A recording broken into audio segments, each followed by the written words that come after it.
Kalaulah baginda Nabi alaihissalatu wassalam yang diajar langsung oleh Allah, yang berikan dia ilmu langsung dengan wahyu, tetap tidak bisa diterima oleh semua orang. Innallaha la yarfa'ul ilma intiza'an yantazi'uhu min qulubil ibad, walakin yarfa'ul ilma biqabdil ulama. Bahkan sebagian besar orang pada waktu Assalamualaikum warahmatullahi wabarakatuh. Alhamdulillahi rabbil alamin, wassalatu wassalamu ala sayyidina Muhammadin wa ala alihi wa sahbihi ajma'in, wattabi'ina lahum bi ihsanin ila yawmin yamtazu fi ashabus shimali an ashabil yamin. Asyhadu an la ilaha illallah wahdahu la syarika lah, waliyus salihin wa khaliqul khalqi ajma'in wa razikuhum wa ma min dabbatin fil ardi illa 'ala Allahi rizquha wa ya'lamu mustaqarraha wa mustawda'aha kullun fi kitabim mubin. Wa asyhadu anna Muhammadan abduhu wa rasuluh an-nabiyyus shadiqul amin sallallahu alaihi wa ala alihi tayyibin wa azwaji tahirati ummahatil mu'minin wa ashabil ghuril mayamin wattabi'ina lahum bi ihsanin ila yaumiddin, amma ba'd.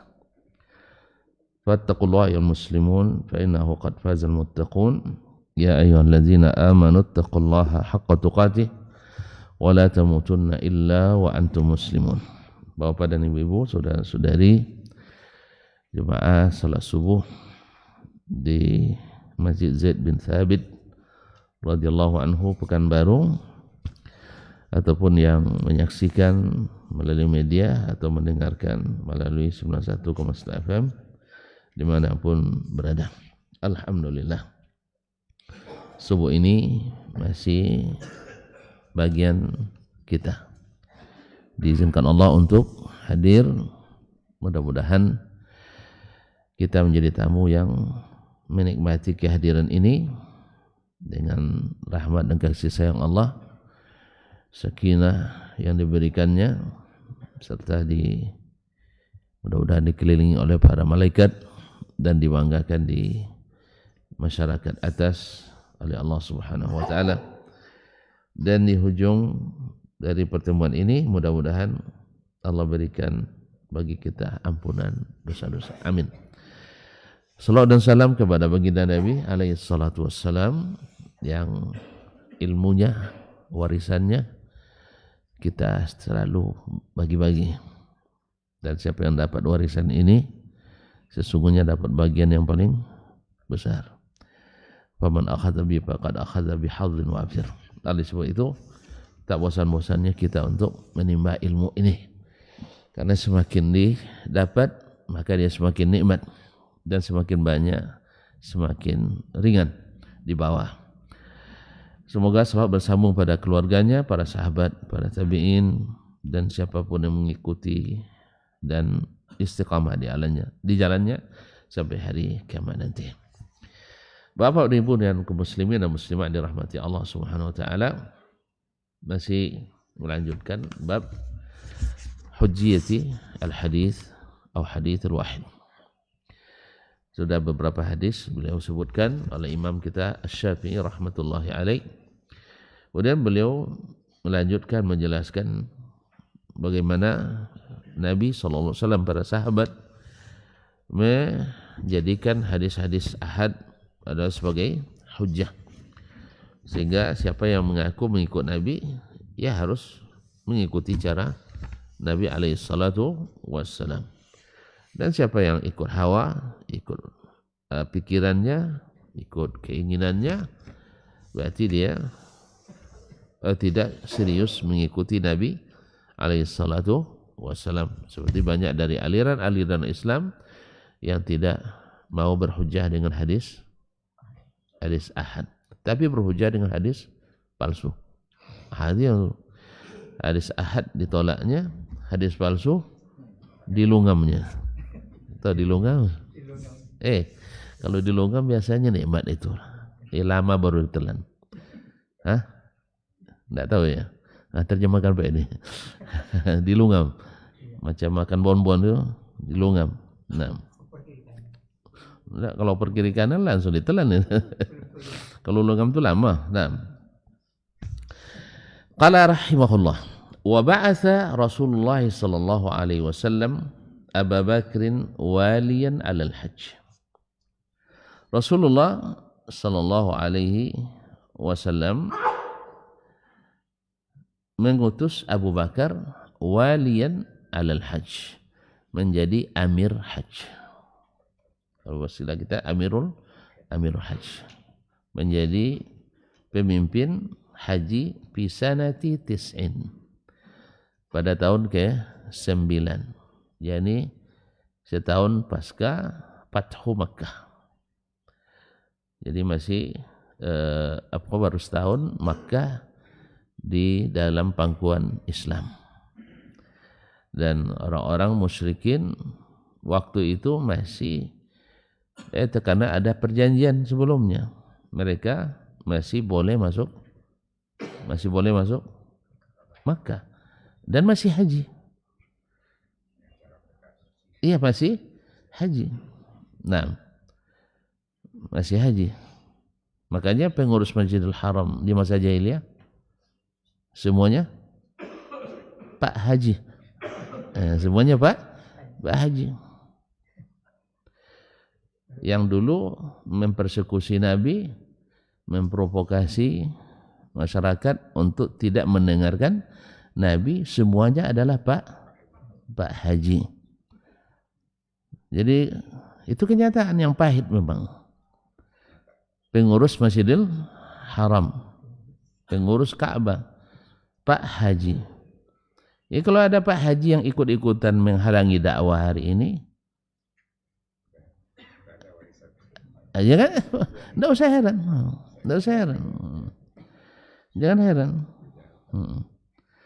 Yang dia halangi kan dakwah kepada sunnah Nabi dan pro kepada kearifan lokal yang tidak didukung oleh dalil. Dan kita tidak pula kontra dengan kearifan lokal. Kalau adat istiadat asalnya negeri kita ini, pada asalnya khususnya Melayu ini bagus asalnya, cuman masuk adat yang diadatkan atau adat yang teradatkan. Kadang-kadang sesuai dengan adat istiadat aslinya, kadang-kadang tidak sesuai. Seperti misalnya asalnya putri Melayu itu pemalu. Sah? Kalau sekarang? Saya tidak berani nilai. Saya tidak berani nilai. Nilailah sendiri. Artinya dulu kalau melihat anak bujang, dia akan masuk ke rumahnya. Kalau sekarang? Dikejarnya. Sudah Pak Haji pun masih dikejarnya juga. Nah, jadi berarti ada yang bergeser. Ada yang bergeser. Dulu perempuan Melayu yang coba-coba pakai celana jin. Takut dia sama jin, celananya dipakai. Nah, kalau sekarang enggak. Subhanallah. Jadi ada adat-adat yang sudah bergeser. Nah, apakah kita menyerah dengan yang seperti ini? Yang istiqamah tak akan menyerah. Tapi kebanyakannya berguguran di jalan. Sah? Enak. Kan celako gadi. Nah, coba. Pepatah, enggak apa lagi itu betulnya. Memang sudah berubah adatnya. Celako gadi, pulang sonjo. Iya, pulang senja hari itu bukan gadis yang baik. Dulu. Kalau sekarang, pulang subuh. Masih baik. Apa suka membantu masyarakat sekitar. Wirid Yasin aktif. Itu kadang Wirid Yasin yang jadi patokan. Jadi kegiatan-kegiatan ibu-ibu negeri ini ikut, walaupun pulang larut. Nah, celako bujang, nggak tahu lagi Pak ini. Celako gadi pulang sonjo, celako bujang gonja. Tahu gonja? Nggak tahu ya. Suka pindah-pindah. Hatinya sebentar di sini, besok di sana. Makanya kalau ada istilah anak bujang sekarang, Berganti-ganti tawi mengoleksi anak gadis orang. Enggak paham ya, alhamdulillah. Untung enggak paham. Tadi dibuat bulan itu. Tapi sekarang enggak. Orang gonta-ganti pacar biasa. Bahkan dianggap pria punya selera. Allah musta'an. Jadi banyak adat yang asli itu, ada istiadat itu berubah jadi adat yang diadatkan. Jadi dia bukan adat kita, tapi masuk diperangi oleh adat-adat barat, akhirnya seolah-olah menjadi kearifan lokal. Tentu lihat sendiri dulu anak-anak gadis itu, khususnya yang cantik lah ya. Kalau keluar rumah pakai merogu, nggak tahu juga. Bapak dah lupa banyak dia, gimana? Yang hanya kelihatan matanya saja, kelihatan matanya aja, cadar. Tak apa tujuannya, mungkin ada alasan. Jangan terpapar sinar ultraviolet, bisa juga kan. Tapi yang jelas mereka kalau keluar rumah itu tak kelihatan. Kalau sekarang? Hah? Jadi gimana lagi? Jadi oleh itu ini bukan adat kita. Yang seperti ini, yang adat yang tak benar ini yang kita kontra. Memang kontra kita katakan. Karena ini bukan adat kita. Bukan adat istiadat kearifan lokal yang arif, tapi kearifan lokal yang tidak arif, masuk dari jalur penjajah. Ya, baik penjajah dulu dengan fisik maupun sejarah penjajah dengan psikis, melalui tontonan, melalui wisata dan sebagainya. Jadi banyak biaya budaya yang harus kita korbankan gara-gara interaksi dengan budaya-budaya luar, dan kita tak kuat membendungnya. Oleh sebab itu kaum muslimin dan muslimat, itulah makanya terkesan kita tidak menyetujui budaya-budaya yang ada, bukan. Sebagaimana Nabi dulu sallallahu alaihi wasallam, bukan budaya Arab itu. Bukan budaya Arab menyembah patung asalnya. Lalu mereka bawa ke Jazirah Arab. Ambil dari mana? Dari Romawi. Romawi. Berarti budaya asli enggak? Budaya asli enggak? Makanya Nabi tidak ikut. Abu Bakar tak terlibat. Khadijah enggak masuk. Sah? Tapi kebanyakan ikut, terlibat. Padahal itu bukan kearifan lokal, tapi kearifan di luar yang dijadikan kearifan lokal. Ini adat yang diadatkan juga. Nah, ini yang diperangi oleh Nabi SAW. Adapun adat aslinya, seperti berani karena benar, merah lambang berani, ya, itu didukung oleh Nabi SAW. Atau biasa membela orang yang terzalimi, Nabi ikut. Jelas? Membangun kembali Ka'bah, ikut. Mendamaikan yang berselisih, Nabi ikut. Membantu orang yang kesulitan, Nabi ikut. Karena itu adatnya mereka. Sampai hari ini masih tercatat di UNDP, atau UNDP, United Nation. Ya, kalau bahasa jujurnya Nation kan? United Nation for Development People, Indeks Pembangunan Manusia, masih tercatat bangsa paling pemurah itu bangsa Arab. Bangsa pemurah, bangsa Arab. Alhamdulillah kita dapat titel bagus juga. Bangsa paling ponyogan. Bangsa paling panyogan. Enggak tahu, panjang tulang rusuknya. Enggak tahu juga. Kalau panjang tulang rusuk, payah dibungkukkan, payah bekerja. Tidak setuju, tonton, dirubah cara kita. Ya kan tidak setuju, buat pula indeks pemanusia sendiri sah. Jadi bangsa Indonesia tercatat bangsa paling panyogan, paling pemalas, lepak. Nah, saya tidak setuju. Kan? Antum tidak setuju kan? Anda tidak setuju. Cuman gimana lagi? Kebanyakan setuju. Kebanyakan setuju. Ya.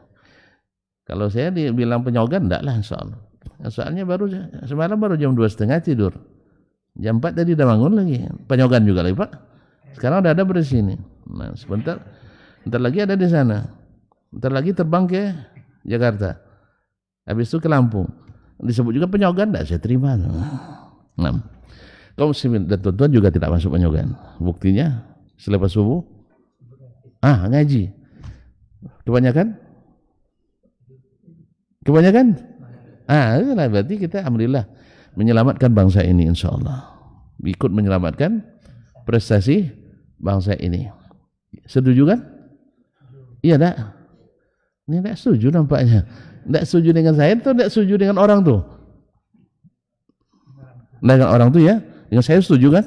Alhamdulillah. Jadi kita hilangkan image itu. Kita bangun prestasi dengan ngaji di waktu subuh. Kalau subuh kita ngaji. Supaya tidak disebut dengan bangsa paling panyogan. Kok sampai ke situ tadi saya? Nah, pengurus Masjidil Haram adalah Pak Haji. Cuman menghalangi dakwah Nabi sallallahu alaihi wasallam. Tapi setelah Nabi berkuasa, tahun ke-8, mereka langsung dilarang? Tidak, diberi kesempatan. Kesempatan nak merubah kembali dari budaya lokal yang tidak asli ke budaya lokal yang asli. Aslinya orang Mekah bertauhid.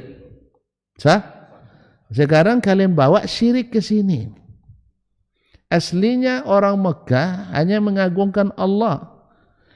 Kalian bawa patung-patung untuk mengagungkan selain Allah, yaitu mengagungkan orang-orang yang sudah dikubur. Maka mengagungkan kuburan bukan aslinya budaya orang Islam. Lalu kita agungkan kuburan sehingga jadi sumber pendapatan asli dayan, PAD. Nah, lalu kita katakan ini kuburan tak pernah ada dalam Islam menjadi sumber penghasilan. Nah, diberi kesempatan, didakwahi supaya jangan mengkultuskan kuburan, karena mengkultuskan kuburan menyebabkan kesyirikan. Walaupun tidak semuanya syirik, kita akui tidak semua syirik. Kemudian yang melakukan syirik juga tidak otomatis kita hukum musyrik. Kan masih ada langkah, masih ingat langkah yang 5 kemarin? Sudah saya sebutkan atau belum? Ada 5 langkah untuk menjatuhkan hukuman orang ini kalau dia buat syirik dikatakan musyrik. Mas, belum ya? Nah, nantilah di bab lain nanti insyaallah. Yang sekarang nanti tidak selesai gaji kita. Jadi kaum muslimin dan muslimat tidak seperti tuduhan orang-orang yang tidak berilmu itu tapi punya hawa, ingin menjatuhkan orang. Ya, tidak berilmu dengan tentang kita, tentang ilmu kita, bahwa tidak semua pelaku syirik langsung dihukum musyrik. Sebagaimana tidak seluruh pelaku bid'ah otomatis menjadi mubtadi'. Sebagaimana pelaku fasik atau kefasikan tidak otomatis dihukum fasik. Ada 5 stasiun yang harus dilewati. Masing-masing stasiun tiketnya beda. Yang sembarangan. Yang sembarangan itu adalah khawarij. Yaitu asal ada orang buat kekufuran, langsung orang dihukum kafir. Ada yang buat syirik, otomatis musyrik. Ada buat dosa, langsung fasik. Itu khawarij. Karena mereka tidak bisa membedakan antara khawarij dengan ahlu sunnah, akhirnya mereka menyamakan sehingga kita dituduh khawarij. Itu saya dengar syekh mereka yang besar-besar di Timur Tengah mengatakan itu. Puncak daripada terorisme, radikalisme adalah tidak mau menerima perbedaan. Sekarang yang tidak mau menerima perbedaan siapa sebenarnya? Yang suka membubarkan siapa? Yang menerima perbedaannya. Yang membubarkan kajian-kajian, yang menerima perbedaan atau menolak itu? Tuh. Apa yang kena bubarkan aja tertuduh. Coba buktikan Anda menerima perbedaan. Nak ngaji kita itu bolehkanlah. Nah, apalagi milik bersama kan? Apalagi milik bersama. Jangan dipaksa Zaid bin Sabit. Sabit orang ini punya. Dia bukan milik bersama. Ya, ada masjid-masjid dibangun oleh orang pewakaf pribadi. Itu harus mengikuti syaratnya. Tapi ada yang wakaf umum. atau ada milik pemerintah, berarti milik bersama. Jangan gara-gara beda perbedaan antum melarang orang ngaji. Apalagi kalau melarang orang ngaji di masjid yang mereka bangun sendiri. Dan tidak jarang merebut masjid yang dibangun oleh orang yang ngaji, direbut oleh orang yang tidak ngaji. Sah? Tapi yang tertuduh tetap Wahabi. Pokoknya apa yang salah pasti Wahabi. Allah musta'an. Ala kulli hal. Memang dulu jangankan kita, Nabi pun difitnah. Nabi pemecah belah umat. Nabi kejam. Nabi tidak bisa menerima perbedaan. Akhirnya Nabi harus meninggalkan negeri tempat lahirnya, tempat tumbuh kembangnya, leluhurnya, harus pindah ke Madinah. Setelah balik ke Mekah, menguasainya, lalu dihabisi orang itu, tidak diberi waktu. Jadi masih bisa lagi Pak Haji musyrik masih tetap masih boleh haji. Masih haji di tahun ke-9.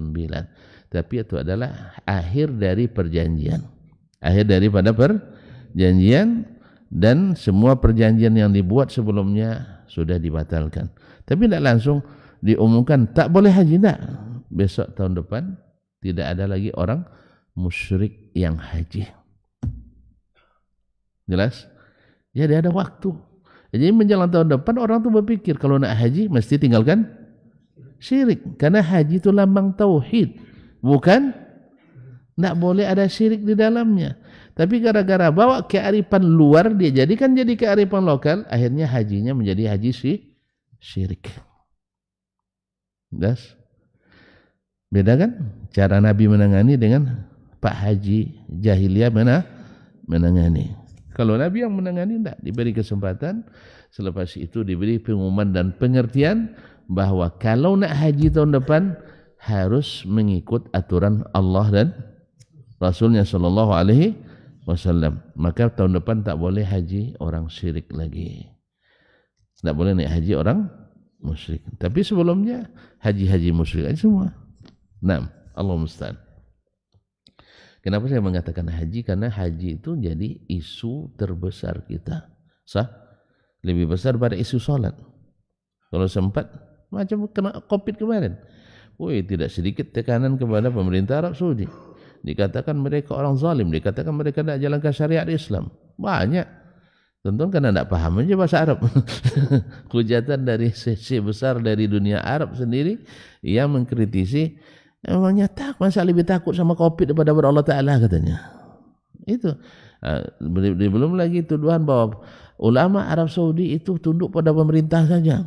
Ulama Arab Saudi tidak berilmu, tidak paham keadaan, tidak paham usul fikih, tidak paham macam. Saya bilang, yalah. Jangankan ulama, Nabi juga dibilang tidak paham. Oleh orang yang tidak paham, itu masalahnya. Jadi oleh itu kaum muslimin dan muslimat mati Allah SWT, apalagi yang ulama yang memang tidak maksum. Tetapi coba hanya 3 tahun jadi isu, Masya Allah. Jadi isu tidak becus mengurus tanah haram. Awak ngurus masjid 3x3 aja payah. Allah musta'an. Taib. Kemudian wahadarul hajju min ahli buldanin mukhtalifah. Dan datang pada tahun ke-9 itu jemaah haji dari berbagai negeri. Nah, wa syu'ubin mutafarriqah, dan dari bangsa-bangsa yang berbeda. Nah, fa'aqama lahum manasikahum. Lalu Abu Bakar mendirikan bersama mereka manasik haji. Wa akhbarahum an Rasulillah sallallahu alaihi wasallam bima lahum wa ma alaihim. Abu Bakar diberikan amanah oleh Nabi menyampaikan sunnah yang mesti mereka kerjakan atau yang menjadi hak mereka untuk dilaksanakan. Apa yang menjadi hak mereka di masa haji dan apa yang wajib mereka laksanakan. Hak mereka misalnya yang menjadi hak mereka, siapa yang tidak sanggup untuk misalnya memakai pakaian ihram karena ada penyakit misalnya, maka boleh bertahallul dan membayar atau memakai pakaian biasa dan membayar ini. Ya, jadi apa yang artinya apa rukhsah mereka? Yang sakit misalnya, apa rukhsahnya? Boleh tawaf ditandu atau dan sebagainya. Atau tidak bisa melontar, bisa diwakilkan. Tapi tawaf tidak bisa wakilkan ya. Melontar bisa diwakilkan. Dan apa yang mereka, misalnya siapa yang melakukan ini pahalanya begini, siapa yang melakukan ini, mana yang, pokoknya semuanya disampaikan oleh Abu Bakar sebagai Amirul Hajj dari Nabi SAW. Kemudian setelah itu di belakang Abu Bakar, setelah Abu Bakar berangkat, ada sesuatu yang harus disampaikan oleh Nabi SAW. Wa ba'atha Ali ibn Abi Talib radhiyallahu anhu. Ya, setelah Abu Bakar duluan, ada hal yang mesti mustahak juga disampaikan oleh Nabi yang berkaitan dengan pengumuman kepada orang kaum musyrikin yang tadi kita jelaskan. Jadi kaum muslimin wa ba'atha Ali ibn Abi Talib fi tilka sanah.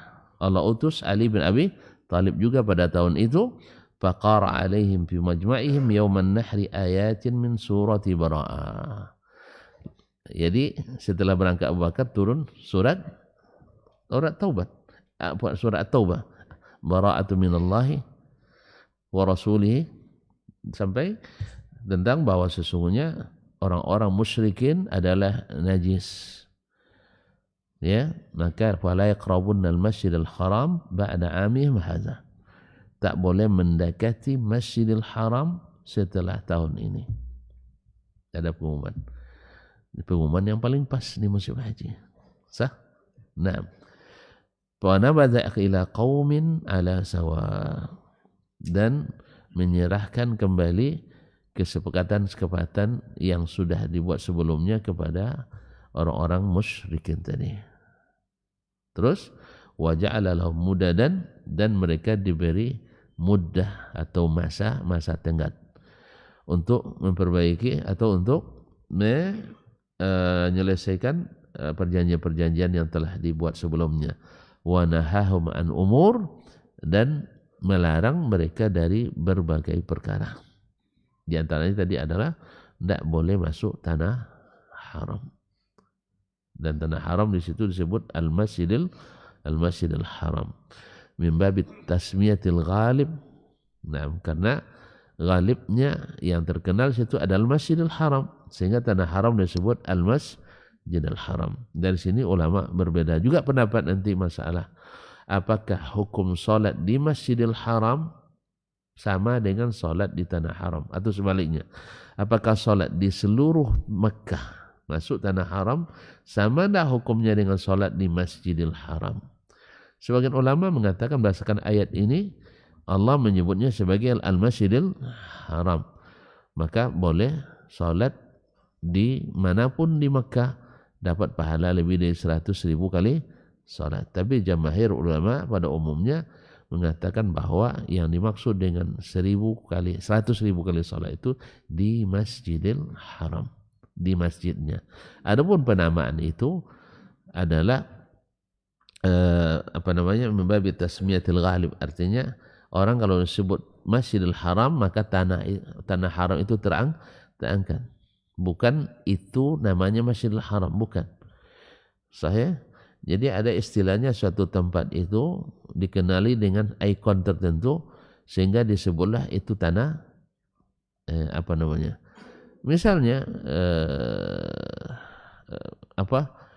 Kota Pekanbaru, Kota Berkuah, disebut Kota Bertua. Yang Kota Pekanbarunya yang mana? Masuk Panam? Enggak. Asli Kota Baru enggak masuk Panam. Tapi sekarang masuk Panam, maka disebut Panam sebagai Pekanbaru. Tapi yang Kota Panam enggak. Buktinya orang Panam mana Pak? Ke kota. Sahih? Di mana Ustaz? Ustaz di kota. Berarti Panam sebenarnya tidak masuk Kota Pekanbaru. Walaupun sekarang sudah masuk lingkup Kota Pekanbaru. Jelas? Ya sebenarnya ini tanah Panam ini tanah orang Kampar ini ya. Ya harusnya ada harus kompensasi sebenarnya. Cuman memang orang Kampar pemurah. Indonesia lah orang pemurah. Iya. Kalau kota Kuala Lumpur misalnya kota persekutuan itu harus bayar ke kerajaan. Ke Selangor. Harus bayar kerajaan bayar ke Selangor karena dia di wilayah Selangor. Kabarnya mahal juga dibayarnya. Apa istilahnya? Kompensasi. Awak tidak ada kompensasi. Lama-lama nanti kota Pekanbaru sampai ke Bangkinang. Iya, batasnya kan dipindah-pindah terus kan? Batas pindah terus. Habis itu diintimidasi pula orang Kampar kan. Ini wilayah kami. Kan ada wilayah sengketa juga antara kabupaten lain kan. Asalnya semuanya Kampar punya kan. Akhirnya masih bertengkar juga di masalah perbatasan. Subhanallah. Dan itu banyak bukan hanya di Kampar. Apa pula masuk sini. Itu jumlah mu'taridah la mahallala min al-i'rab. Wa nahaw man umur, lalu mereka dilarang untuk beberapa perkara. Yang paling itu adalah orang non muslim, orang musyrikin tidak boleh lagi haji tahun depan. Dan jangankan haji, masuk tanah haram juga tidak boleh. Walaupun mereka asli orang Mekah. Makanya alhamdulillah kebanyakan dari orang-orang Mekah di Fathu Mekah itu melihat akhlak Nabi alaihissalatu wassalam yang tidak menghabisi mereka, kebanyakan mereka masuk Islam. Termasuk diantaranya Abu Sufyan, anaknya Muawiyah, dan masih banyak termasuk Hindun Ishah yang dulu memusuhi Nabi alaihissalam. Mereka dulu ingin Nabi mati, tapi ketika Nabi berkuasa mereka terjaga. Walaupun Nabi dulu tertuduh haus darah. Makanya jangan takut dia dituduh asal antum memang tidak begitu. Tapi kalau antum memang asal nengok orang buat bid'ah langsung ahli bid'ahnya kan. Saya tidak ikut lagi tuh. Saya tidak ngajarkan itu atau lihat orang berbuat dosa besar langsung ini orang fasik nih, enggak. Atau lihat orang buat kekufuran langsung dihukum kafir, enggak. Karena seperti yang kita pelajari juga di sebelumnya, karena harus dibedakan orang kafir asli dengan orang yang dikafirkan karena perbuatannya. Itu tidak sama. Yang kafir asli tidak sama dengan orang yang dikafirkan karena kesesatannya. Karena ini yang bersyahadat. Kalau yang tadi menolak syahadat. Makanya harus 5 stasiun harus dilewati. Mau tahu nanti saja, jangan sekarang. Selesaikan ini dulu. Nah, kaum muslimin dan muslimat rahmati Allah SWT. Kana Abu Bakr wa Ali. Nah, di sini saksinya. Kenapa kisah ini disebutkan? Bahkan Abu Bakr wa Ali, Abu Bakar dan Ali radhiyallahu anhuma ma'rufaini, dikenali inda ahli Makkah, di kalangan ahli Makkah. Jadi Abu Bakar sebagai Amirul Hajj, Ali sebagai boleh dikatakan wakilnya lah, karena disuruh oleh Nabi menyusul menyampaikan pesan-pesan Nabi alaihi salatu wassalam.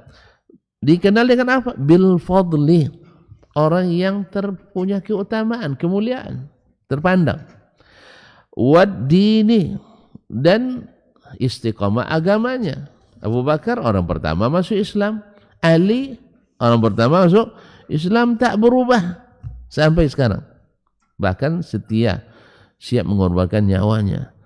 Terlihat ketika perang Khaybar, subhanallah, tidak ada bentengnya, tidak bisa dibuka. Nanti Nabi saya akan besok saya serahkan bendera ini pada seorang laki-laki yang mencintai Allah dan dicintai oleh Allah. Maka adalah kerugian besar bagi orang yang mencela Ali bin Abi Thalib radhiyallahu anhu. Karena Ali mencintai Allah dan Allah mencintainya. Maka yang cinta pada Allah mesti mencintai Ali. Dan yang dibenci oleh Allah mesti mungkin membenci Ali. Oleh sebab itu tidak ada yang membenci Ali kecuali munafik. Nasallallahu alaihi wasallam. Wa kana man jahilahuma au adahuma. Adapun jemaah yang belum mengenali mereka berdua, atau salah satu dari keduanya, mungkin ada yang kenal Abu Bakar, tidak kenal Ali, Atau kenal Ali, tidak kenal Abu Bakar. Mungkin saja. Khususnya mereka yang baru masuk Islam dari kabilah-kabilah yang jauh dari Mekah. Nah, minal hajj wajada man yukhbiruhu an sidqihima wa fadlihima. Mesti bisa bertanya kepada orang yang mengenali kemuliaan keduanya, bahwa mereka orang yang terpandang. Wa sidqihima, dan mereka adalah orang-orang jujur. Buktinya mereka jujur. Apa bukti orang jujur?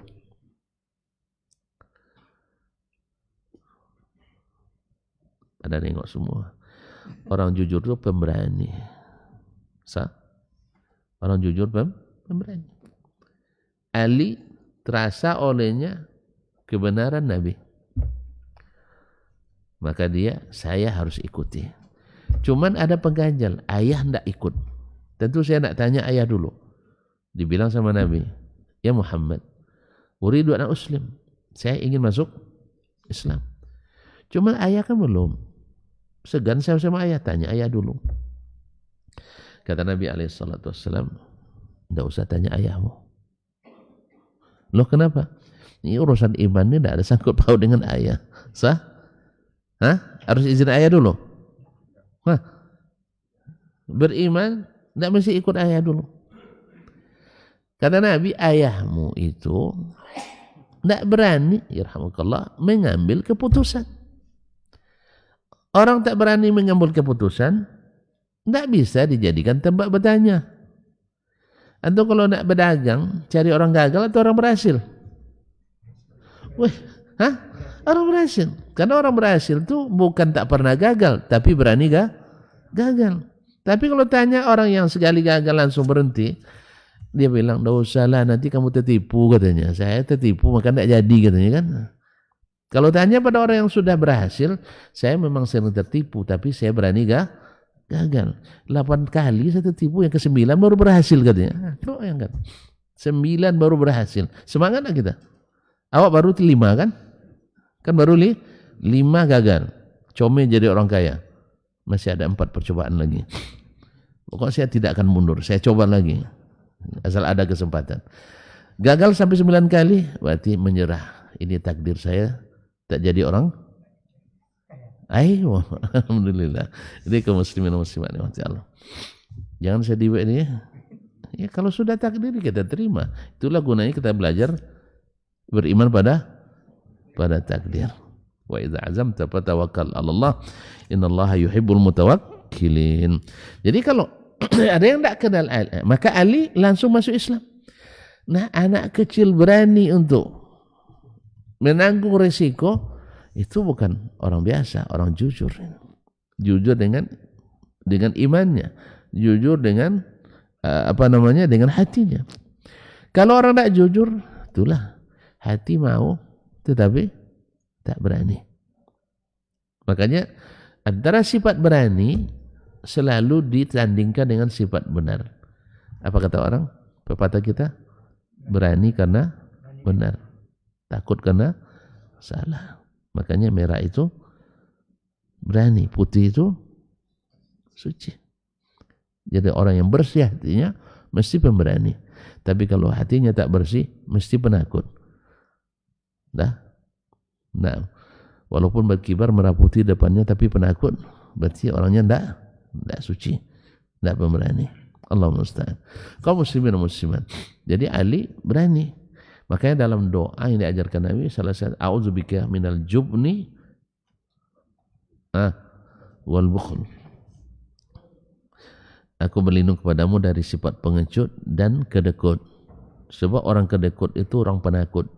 Sahih? Abu Bakar penakut atau bukan?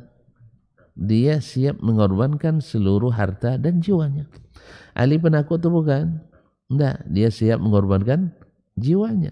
Besok setelah bangun pagi dilihat oleh Nabi para sahabat pada ingin dapat bendera itu karena dapat cap Allah mencintainya. Dia mencintai Allah, Allah mencintainya. Ternyata Ali tak terlihat. Di mana Ali? Subhanallah. Nabi kan bukan karena menantunya, Pak. Ini karena wahyu yang Allah turunkan kepada ini, perintah Allah yang harus dilaksanakan. Ternyata yang dapat pilihan adalah menantu, sepupu pula. Sah? Kalau sempat Abu Bakar suka tersinggung, awak yang di depan hidungnya lain pula tunjuknya kan. Makanya tak boleh tersinggung. Kalau terpilih kawan, ingat, terpilih kawan tak boleh hasad. Berarti bilang saja itu kawan saya. Kalau berkawan sampai pemberani, kalau kawan kita orang baik, kita dibilang orang baik itu enggak. Makanya tak perlu hasad. Jangan takut timpit gelombang. Umar pun tak bilang, ini mentang-mentang menantunya kan. Ada gitu? Enggak. Karena masing-masing ada bagiannya. Sehingga mereka, Abu Bakar tetap nomor 1. Umar tetap nomor 2. Walaupun dalam prestasi mereka berbeda. Ketika Khaybar, Ali dapat keutamaan itu. Makanya jangan bingi. Tahu bingi? Hasad. Jangan dengki. Nah, karena nikmat itu untuk bersama. Sahih? Makanya berpositif thinking aja. Kenapa dia terus yang dapat? Oh, itu kawan saya tuh katanya. Kan gitu. Enggak dapat juga jadi kawan tuh orang kampung saya. Enggak juga tuh kemenakan jauh tuh. Bilang. Jadi kita ambil nama dari kebaikan itu. Jangan terbakar oleh rasa hasad dan dengki. Jelas?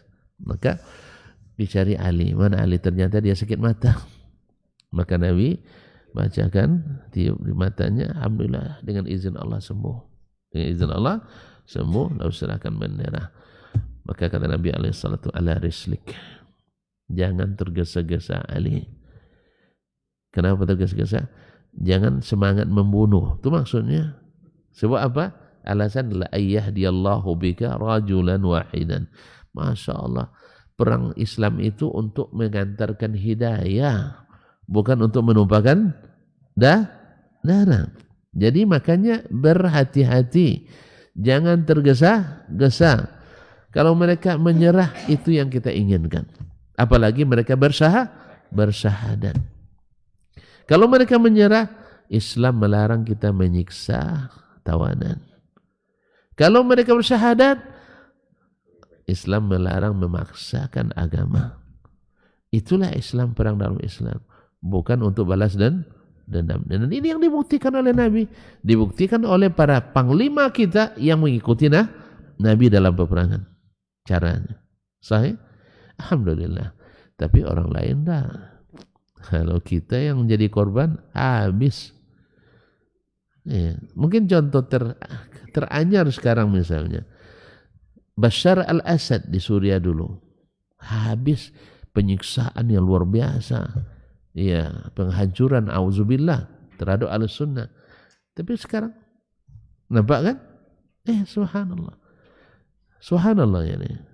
Semalam saya dengarkan sambutan pemimpinnya Ahmad Syara. Hafizahullah. Dia katakan, selama kita masih mampu untuk tidak menumpahkan darahnya, kita tidak akan tumpahkan. Tapi orang-orang zalim, pentolan-pentolan yang dapat harus penjahat perang, kan ada hukumannya kan? Boleh ditinggalkan? Nah, ini penjahat perang. Otak-otaknya. Na'udzubillah.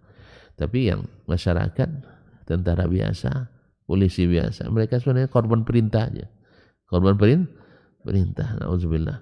Ala kulli hal, beginilah adab yang harus dijaga dalam Islam. Ma'asyil kiram dimati Allah. Nah, kalau mereka jemaah tidak kenal dengan Ali, tidak kenal dengan Abu Bakar, pasti akan ada tempat bertanya, ini siapa ini? Abu Bakar itu gimana? Sehingga tahu jujurnya.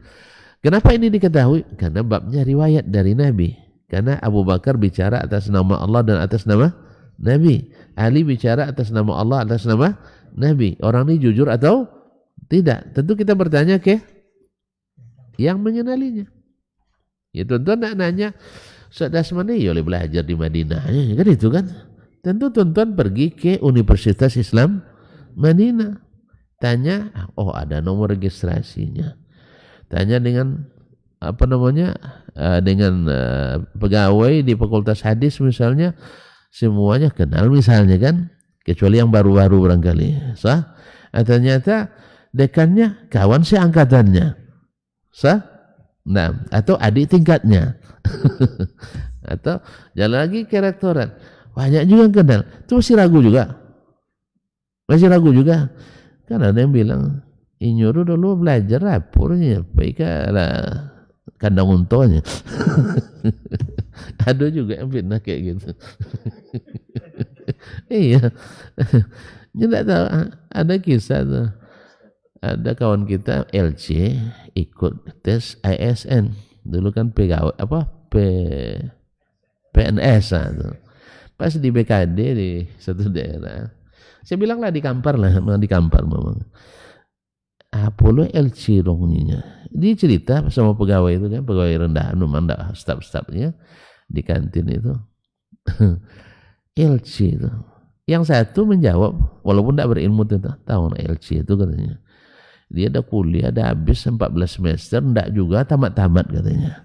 Akhirnya dipaksa tamat, dikasih gelar LC. Lalu terdengar oleh adik saya di kantin tuh, dia kan ikut tes PNS juga. Woi kamu jangan sembarangan katanya. LC itu gelar tak dapat kecuali di luar negeri. Nah, kalau gitu tuh ketua MUI Kampar tuh LC itu katanya. Iya kata MUI, guru kita Dr. Mawardi kan ketua MUI Kampar kan dari dulu sampai sekarang.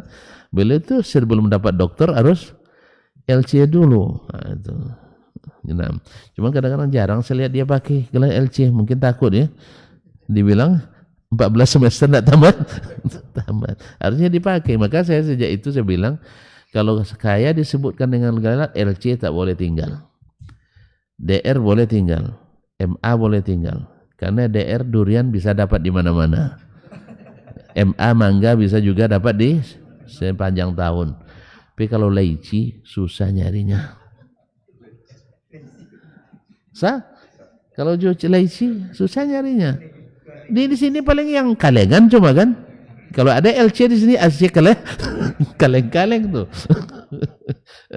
Kalau kita asli laici, laici natural, asli gitu. Kalau yang asli kan jarang dapat di sini. Ada. Luar negeri dapatnya. Makanya kalau tuan-tuan sebut saya dengan gelar, LC tak boleh tinggal. Sering saya ralat itu. Ya, MC-nya bilang, Dr. Dasman Yahya Ma'ali MA. Salah saya bilang. Harus ada LC-nya. Nah, harus ada LC-nya. Atau cukup Dasman Yahya Ma'ali LC. Sudah cukup itu.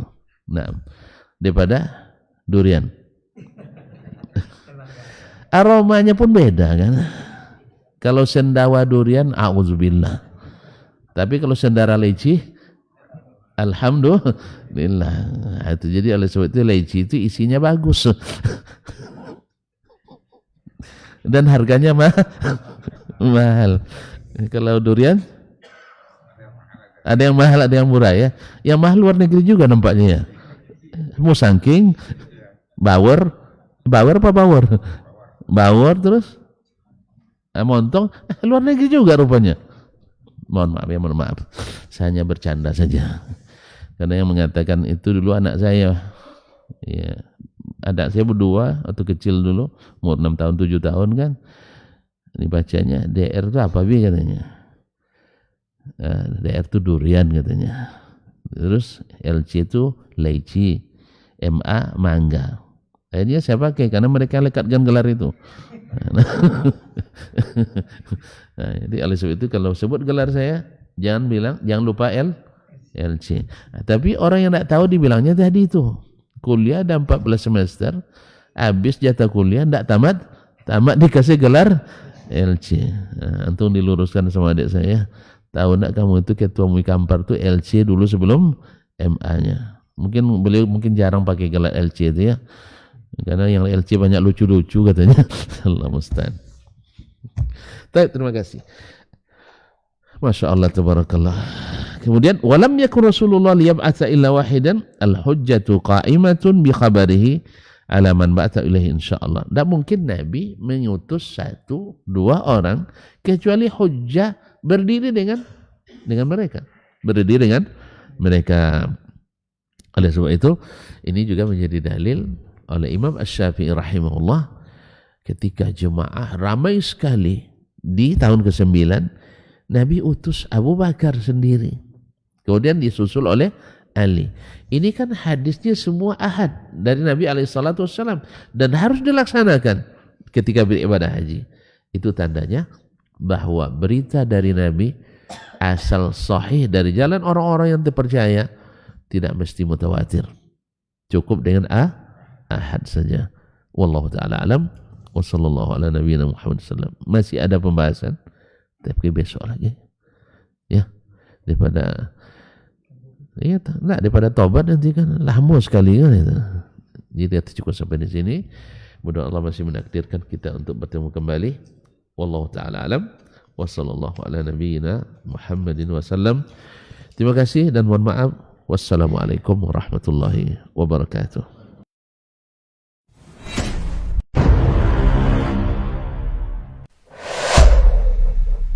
Dunia dan seisinya ini bagi Allah tak sama nilainya dengan sebelah sayap lalat. Barang siapa yang beramal untuk akhiratnya, Allah akan cukupkan baginya urusan dunia. Sayati zamanun 'alan nasi as-sabiru fihim qalqabit al-jamarah. Akan ada satu masa di akhir zaman yang berpegang teguh dengan agamanya seperti orang yang sedang memegang bara